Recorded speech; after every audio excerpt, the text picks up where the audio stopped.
Hi guys, and welcome back to the long-awaited return. It is the BFTV show. Thank you so much guys for tuning in, and before we do get into the video, don't forget to like this video. If we can hit above 55 likes, that would be superb and we would really appreciate it. Comment down below, there's lots to talk about, we will get into it. We'll try and get through it all as quick as possible so we can fit as much in as we can. So don't forget to leave the comments down below, and if you haven't already subscribed, don't forget to do so and hit the notification bell so you don't miss any of the content coming out over the next few weeks. Guys, before we get into the video, I do want to explain just a little bit. Obviously, I know quite a few of you have messaged us and have tweeted us and commented on the videos asking where we've been over the last 2 weeks. And unfortunately, you know, we do create this content out of obviously our spare time, and we do this obviously as a hobby. And we've just had a few things in life recently that have thrown up a few curveballs, and we've really been trying to get our lives back on track. It's not easy. You know, me personally, I'm not going to, obviously, it's not Emily's fault.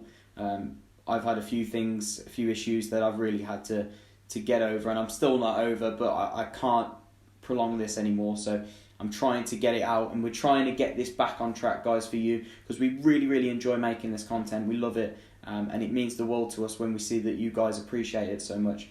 But unfortunately, we've just not been able to do it. We've still been going to the games, but unfortunately, as you can see, the Twitter feed, the Facebook feed, the Instagram feed has been near enough non-existent, and the videos have been non-existent. So I want to firstly apologise for the absence. I know that you guys subscribe to obviously get your weekly feed, but we just haven't been able to do it. So I apologise, but we will be back.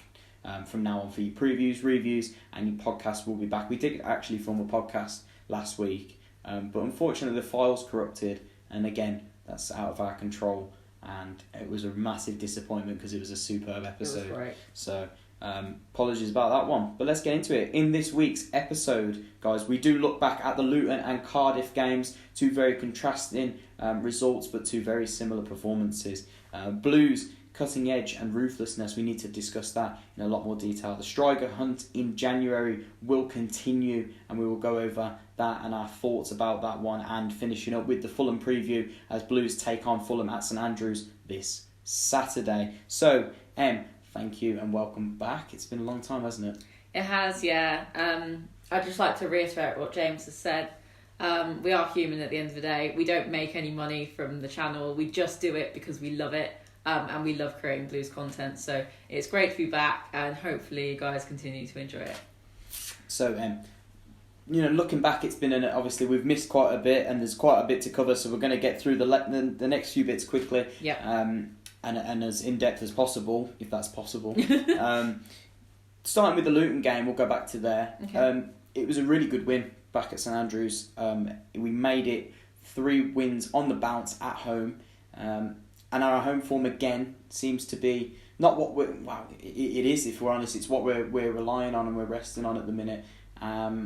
So how important was that result? Because obviously it could have been a bit of a banana skin, but... I think it was very important. I think after the Blackburn game, we won that, and we were quite quietly confident, but we all knew that Luton was going to be the much tougher game going into it, due to the style of play, the ferocity of their players. So I was really impressed. Obviously, we would have to concede a goal to Luton, and we had to do the game in Blue style, winning 2-1 in the dying minutes, really, so to speak. But I was really impressed with the way we conducted ourselves, the way we played. Slip-ups in a few places, but obviously the team is still a work in progress. So, yeah, at the end of the day, I was really, really pleased with it. Yeah, no, it was a fantastic performance in which I think merited a few more goals. I think that Blues created, I think it was 21 shots in the Luton game, only scoring 2. And to concede wasn't too much of an issue for me because Luton were at the time the 4th highest scorers in the league. Yeah. They consistently have a goal in them, and they did look a threat at times going forwards, but they did look rather suspect at the back. But again, we get onto that. Blues were creating chances in that game. Yeah. Lukas Jukovic probably should have had a hat-trick, not could have, but should have had a hat-trick. I mean, obviously gets the all-important goal, which he fully deserves. His work rate merits that every game. But then obviously misses that one-on-one, open net. Yeah, he misses the open net chance, and then in the first half, in the first few minutes, He misses that diving header where he's got to put it either side of the keeper, and he puts it straight at the keeper. And he also had a goal disallowed, didn't he? Which actually I thought was onside. So I think he's kind of been harshly done by with that one. Could have got 4. So he could have had 4. But obviously there's been a lot of talk about the big man. Harsh or fair? I think I've been quite harsh on him. Yeah. Because at the end of the day, he is scoring the goals that are winning us the games. But I don't think he's as prolific as last season. Now, that's not his fault. I'm sure you'll go into this, and I've got a few other names that people have banded about to me on Twitter. But he needs a strike partner. And he needs someone that will help him bring out his strengths, like Shea did last season. I think if we had a player like Shea, we're not going to get Shea. Let's be honest, he's not coming back. He's not going to leave the Prem even if he's not playing. I'm getting kind of tired of the talk of Shea coming back because I said it as a joke. You then it's just sort of happened. You instigate all the problems going on Twitter. The talk of Shea coming back needs to stop. I think that Blues fans need to understand that he's made the career move to the Premier League. He's not coming back. He's not going to make that backward step. Even if Southampton said, look, it's kind of not working, he's not going to make that backward step. Southampton, I don't think are going to let him go. They've just spent 16 million on the lad it's a lot of money. To let him go in January. No chance. No. And he's good enough for the Premier League. He is. I said to you months ago, he's a confidence player, and I'm hoping that he takes that confidence with him. I think that not scoring in the first few games didn't help him, and now he's kind of suffering for it. But, back onto the talk of Duke, I think that my worry is that, obviously, while he was unlucky against Luton, he's just not looked... Maybe sharp is the term. Yeah, I agree. I think that is the right term, really. I think this season he's almost had to play a different game, and a game that hasn't suited him, as well as the Monk style. We've had the chat previous. We're not playing the Gary Rowett, the Monk style as well. We're not playing that sort of hard ball football. Yeah. We're now playing tippy-tappy. So to speak, as Mark would call it. And it's different, but he's not that sort of player. He is very much a get the ball to him on the back post, head it in, that's it. Yeah. Whereas we now need players. Almost losing Shea was a bit of a curse because he would have fitted really well this season. However, it's not Duke's fault. He's doing his best. He's still scoring. So he's got 4 goals still this season. But so I think we've all been looking at this season and going, oh, it's been terrible. But actually, we've done, I think, better, if not just as good as last season. Yeah. But it's just the fact we're going through a very obvious transition period where we're having some very heavy defeats, but also some very decent performances. So it's a bit of a weird season. Yeah, it is. Obviously, so we get that win. We move on to Cardiff. Everybody's saying, well, it's one of those games, Cardiff, where we went into it and we knew it was going to be tough. Cardiff have one of the best, with us, home records in the league.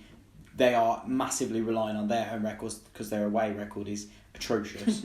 And we get off to the perfect start, an early goal within the first 5 minutes, fully deserved. Again, a clip to the back post where we used Duke to his advantage. He kind of knocks the header back in into the 6-yard box, loops over the keeper, and a bit of a scramble, and Peds taps it home. So it was a perfect start. But Christian Pedersen, is he one of the most unrecognised players this season? I think that statistically, I said it last week on the podcast, which didn't go out, statistically, off average, across the season, he's actually been our best player. If I zoom in and I show you what I've written on my notes here, it says Pedersen is God. I think that last season, he was decent. He wasn't brilliant, but he wasn't terrible. Yeah. See? But I think this season, the style of play suits him so much better. I think that because I think he's more of a fluid player. He definitely can defend. However, his only issue for me at the moment is he stops at the halfway line again. He stopped at the halfway line at Cardiff. Yeah. But his best performances come when he's doing what Max is doing and going the full hog up the pitch. He's very underrated. He is. I think defensively, he rarely puts a foot wrong. Rarely. My biggest problem is, like you say, he can play the ball. He's very, very, very good in the air. Anywhere around the box, either box, he's good. My problem is, like you say, his movement off the ball. He's running. He doesn't do enough of it for me. He doesn't get out on the outside like Max does. Yeah. Okay, it's a hard shoes to fill to live up to Max's expectations, but he's not at that level. Yeah. But at the same time, how can you criticise him? He's got 3 goals this season from left back. Yeah. And he's playing exceptionally well. You don't ever see him do much wrong. Okay, sometimes he's not at the same standard, but it's not that he's playing badly. I just think that. So, like I say, let us know, guys. Is he one of the most underrated players this season? For me, yes. I'm not his biggest fan, but at the same time, I like him. I think he's playing very well at the minute, and he'd be one of the first names on the team sheet. Yeah. But it could have been 3 in 30 minutes for Blues. Yeah. Numerous chances either wasted or didn't quite fall the right side of the post. Was that unlucky? Were we unlucky in that, or were we wasteful? I think we were wasteful, but I think we have been all season. I think if we had a goal scorer that fitted the style of play, we would have scored many more than what we have. Mm-hmm. However, I don't think we've done too badly with what we've got. Some shots should have just gone in the net, and some were unlucky. Yeah. But I think it you can just tell that we're not clinical enough. I think we had 24 shots in the whole game and scored 2. Yeah. And one was just a Ivan Sunjic wonder strike. Again. So I think, yeah, I'll agree. It was a combination of wastefulness and a bit of unlucky. Yeah. Sort of passages of play. I think that Crowley should have gone in. If it's 2 inches to the right, it's hitting the post, it's going in. It's also hit the back of the keeper and not managed to go in. How does that happen? Crazy. Very, very unlucky. Our forward players really need to kind of look. This is not a bashing session, but the only, like Pep says before, even when you win, you have to take the negatives.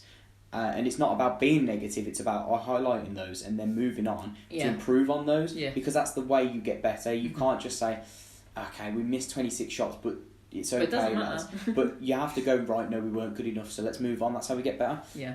This is not a bashing session, though. No. Not only was Duke, not very influential in the game, but the midfielders weren't clinical enough either. Yeah. You've got Crowley missed 1 or 2, and he needs to add goals to his game. He does. He's magic. He's absolutely magic. He's the assist king. Yeah. But needs to add goals to his game. Okay, should have scored. It was unlucky. Villalba. So many wasteful shots from Villalba. So many. He has grown in the last 4 or 5 games enormously. Yeah. He's grown into the role so well. He's so good on the ball, off the ball. His movement, his trickery, he beats the player very, very well. He's good eye for a pass. So wasteful in front of goal. Yeah, it's the final. Sad. It's the final bit, isn't it, of his game? Yeah, Jude misses that chance when he's running in. He should have buried it. He should have. We can't just say, oh, he's 16, he'll get better. Of course he'll get better, but he should have scored it. Yeah. And Morabte maybe could have had, a little bit more in front of, potency in front of goal. So it's not just Duke, it's the whole team. No, absolutely. But it's brilliant that we're saying that pretty much the whole team can score now.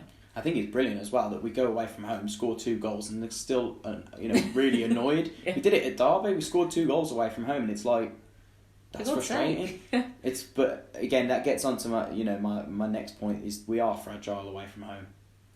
At the back, though. Oh, terribly. And I'm trying to put my finger on what it is. And while you're going to concede more goals away from home, being as open as we are, which is okay, they'll work on that. I'm trying to understand how we're still conceding 4 goals. Okay, 2 goals were penalties. We'll talk about the ref in as little detail as possible. But 2 were penalties, but they concede 1 from a set piece. They did have a goal ruled out from another set piece, from a header. And then really poor marking on the edge of the box where probably Sunjic should have been. Look, we don't get back quick enough. That's all it is. We don't get back quick enough. It's difficult. We don't get back quick enough. We leave ourselves too open. When they're on the counter attack, we don't hold our shape quick enough. And that's really all it is. Yeah, no, I agree. It's difficult. Succinct, to the point. They are still learning. They'll get better. Yeah. As the season progresses, they will get better. I wasn't disappointed in a way. Coming away from Cardiff, I was like, I didn't expect to win. I was hoping we'd win. We scored 2 goals, but there's lots to work on. I think that's all I took from it. The one thing I will say is the ref was absolutely dire. And I know I've said it, if you probably go and find my tweets, I've probably said it 50 times over the years of different refs, but I swear on my life that was the single worst piece of refereeing as a performance I've ever seen. I think that even when Sky are saying that the first penalty wasn't a penalty, because they don't like us. Yeah, I mean, it was a questionable penalty. He made several shocking decisions throughout the game, whether it be for us or them. I think he made one or two for them, but he was massively against us in some way. But he wasn't great in general. Yeah. The red card, I think I've looked at it a few times for Dean, and while I can see a slight raised elbow, I think that actually the reaction of the Cardiff players got him the red card. I think that had they have not reacted like that, he might have gotten away with it. It might have been a yellow card, but the reaction of their players surrounding finished it for him. Yeah, I think so. And he was influenced, and that's poor refereeing. That's so weak. I think it was really sad because I think by 60 minutes we'd all just thought the team can't give up, but whatever we do, we're not going to win this, because no matter we brought it back to 3-2. There was no way we were going to win the game, because every single decision went against us. And okay, granted, a few went for Cardiff, and on the break Cardiff were a lot better. They were quite throughout good the game. Yeah, we were very good for the first 30 minutes. They got progressively better. However, I think it's terribly sad when you're watching a game and you're an hour in and you're thinking, what's the point? Because we're never going to have a real go at this. Yeah. I think that the refereeing performance... It's a disgrace to football.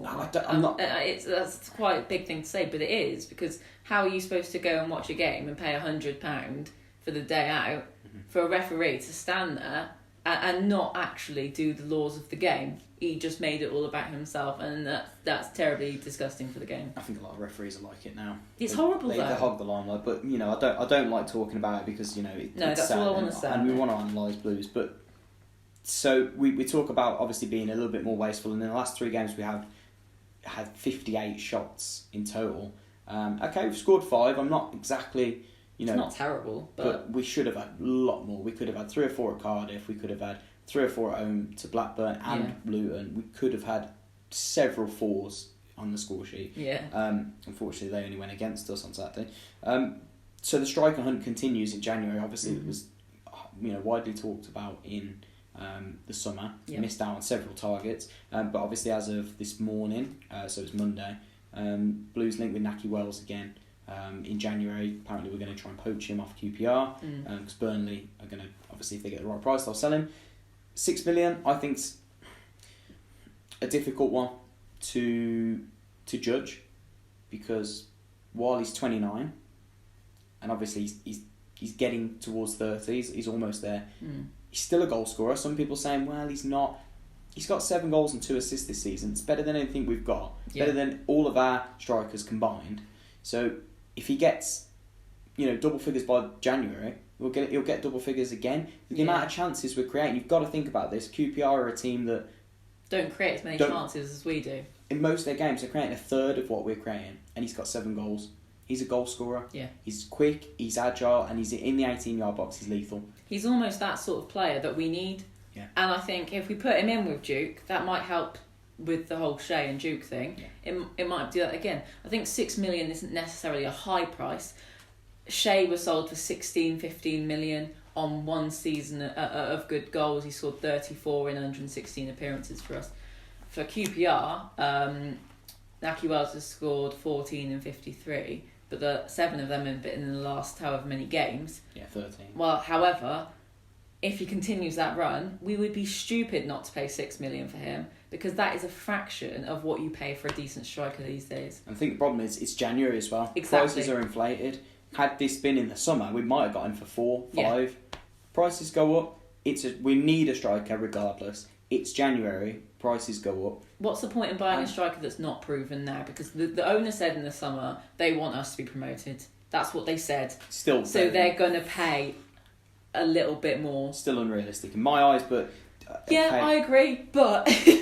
if that's what they want to push for, it depends where we are in January. Yeah. They'll make that calculated decision anyway. And, you know, people saying Ivan Toney I would like him. From Peterborough, as much as I'd like him, and I agree that he's the good shout, he's going to cost 10 million. Yeah. Because what's the difference between Tony and Shay Adams?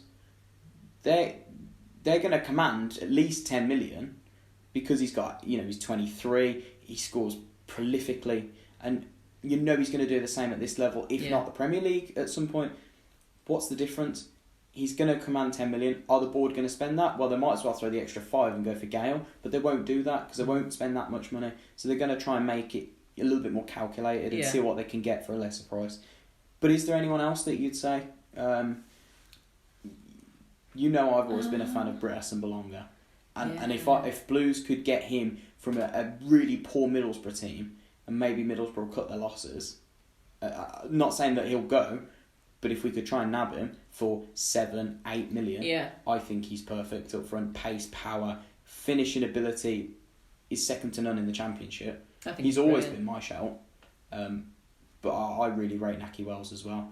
I think Blues need 2. I've heard a lot of people say about Jared Bowen. He's out of contract, I think, in the summer for Hull. Right. I think it would be stupid of them to not extend his contract. However, if we could get him, I wouldn't say no. Ivan Toney is an obvious one, but like you said, if we're not going to spend 6 million on Nahki Wells, then why would we spend 10 on Toney? And I've got a soft spot for Lyle Taylor. Again, good forward. I think he's a great player. Really impressed with the start before the injury of the season. But I think Nahki Wells is probably the most calculated and sensible decision due to the price, due to the longevity of what we actually need him for. So yeah, I'd go with Wells. It's a difficult one because they could look abroad. They could try and make a risk, but you know that Wells gets goals at least double figures a season. It's in the this security, league. isn't it? Yeah, and they're gonna pay a little bit more for that, and I get that. But let us know, guys, if you've got any more suggestions for strikers that we could try and bring in January, realistic ones, and no Shay suggestions, please, because we know that that's not going to happen. I'd be interested to read and see if you guys think of, if you've got anyone that we've missed, or if you think that anyone's more suitable than Wells or anyone else like that. Let us know. So we move on, and we have Fulham on Saturday at St Andrews. Big game. I think if Blues want to stay in that running for top half, top 10, top 6, we have to win. We have to win this game. It's why they're just really good for them. But I don't think they are. Do you not? No, I think they've really, really faltered this season. I don't think they've been as good as what we expected, but I think they're very dangerous on their day. I understand what you mean by they are dangerous. They have got Premier League quality players. They have got so much ability in that team. So sort of the forward three of Knockaert, Mitrovic as well, Cavallero from Wolves. So much ability there that can go on the day could take anyone apart. Yeah. It just doesn't seem to be working at the minute. The defeat on Saturday at home to Hull, 3-0. That was quite prolific. Was atrocious. That for any team. I mean, this is no disrespect to Hull, but for the quality that they've got at Fulham at home, that's not acceptable. So they're lying in 8th place at the minute. Do you want to run through some of the stats for Blues in terms of head-to-heads? Yeah. Okay, so in all of our games we've ever played against Fulham, we've got a 37.7% win ratio. So pretty good. About a third of our games we've won against them ever. In our last 5 against Fulham, we have at home. We've won 2, drawn 1, and lost 2. So not an awful record. And Fulham's last 5 in the league. Yeah. We'll go from the most recent one. They lost to Hull 3-0 at home. They drew 0-0 away to Borough. They won 3-2 at home to Luton. Before that, they lost 2-0 away to Stoke. And then at home before that, they drew 2-2 to Charlton. However, good thing for Blues is they've had 1 clean sheet in the last 6. So they're a team that concede. They're a team that, I say score. They've actually fired a blank in 3 of their last 4 games. Yeah. And they seem to be struggling to score away from home. They couldn't score at Stoke, who, they won 2 on the bounce, but that's pretty poor not to score away at Stoke, and then not to score against Middlesbrough away, who for me are a woeful side. Yeah. That's really bad. So I'm wary of them. and it's not going to be easy whatsoever. No. Not by a long shot. But if we're serious about being competitive in this league, this is a game we have to win. We have to win most of our home games. If we're honest, you have to in this league. And the way the Blues rely on their home form so much at the minute, it's got to be done. We've got to win this one. So in terms of a lineup for Blues, I think it'd be interesting. I've got my predicted and what I would want. There's only one player difference though. So I will explain my reasoning at the end. Yeah. So I've gone with Camp, Collan, Harding, Roberts, Pedersen. Because obviously Dean is now out unless it gets rescinded in time. Yeah. At this point, he's still out. Yeah. Take it as if he's out. Crowley, Bellingham, Sunic, Vialba, obviously. Marabti and probably Duke. However, I would put Magoma in. Okay, fair enough. Fair point. Just for the fluidity up front. I think that in terms of a lineup, I think that Blues need to be looking at, again, camping goal. I saw somebody tweet earlier, like, we need a goalkeeper. What did Camp do wrong on Saturday? I get that sometimes he's suspect. I get that, but I don't think I think we're quite harsh on him. We're quite harsh on him. Yeah, no, for sure. I would say, you got to be looking at Camp in goal, a back four of Collan, obviously, Pedersen at left back, and then it's Roberts, and it's who you pair with Roberts. I was actually quite impressed with Clark Salter. I was as well, actually. Didn't play that badly.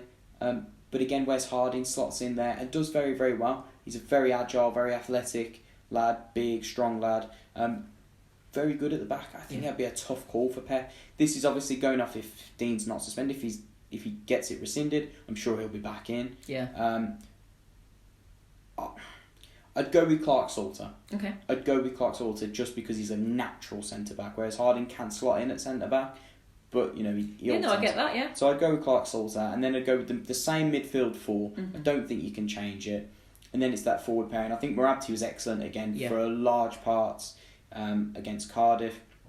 I think he's been a revelation in that sort of false nine position. For me, I'm struggling with Duke at the minute because I think that. Okay, I think at home it might work. Yeah. I think at home we might be alright, and I think we'd stick with Duke, and I think I will stick with him on Saturday. But when we're playing away from home and the way we play with such quick counter-aggressive football... It just doesn't work. I think that you need maybe even Alvaro in, or you need a Magoma, you need someone with a little bit more mobility, because it seemed to sort of break up the transitions in play on Saturday, and that's disappointing. It's not Duke's fault. He is a lethal striker if you play to his strengths, but at home I think we'll go with it to try and maybe counter Mitrovic from set pieces as well. Yeah. But it's something the Blues are going to look at anyway. In terms of a score prediction, what are we going for? 1-1. You're going for a 1-1. I think I can see that. My gut says 1-1. I understand that. I actually fancy Blues to open them up. Do you? I do. I think we'll win 3-1. That's bold. That's bold. Me, I'm actually pretty good at calling these. Unfortunately. Unfortunately. Unfortunately. I fancy us to do it. I think with the amount of chances we're creating, it's hard to keep going and not score a 3 or a 4. Consistently knocking at the door, aren't we? Yeah. It's not. Eventually. It's going to be a matter of time until we put 5, 6. Yeah. You'll have a win 4-1 game, and it'll happen. And then everyone will be like, were we criticising Duke? Or were we criticising the finishing? Yeah, we were, but it'll come. It'll come, it'll click. And I said that on Saturday. Yeah. It will click. So I'm going to go with 3-1, actually. And I think Duke will score 1. I think Marabti will score 1. And I think maybe Vialba will get 1.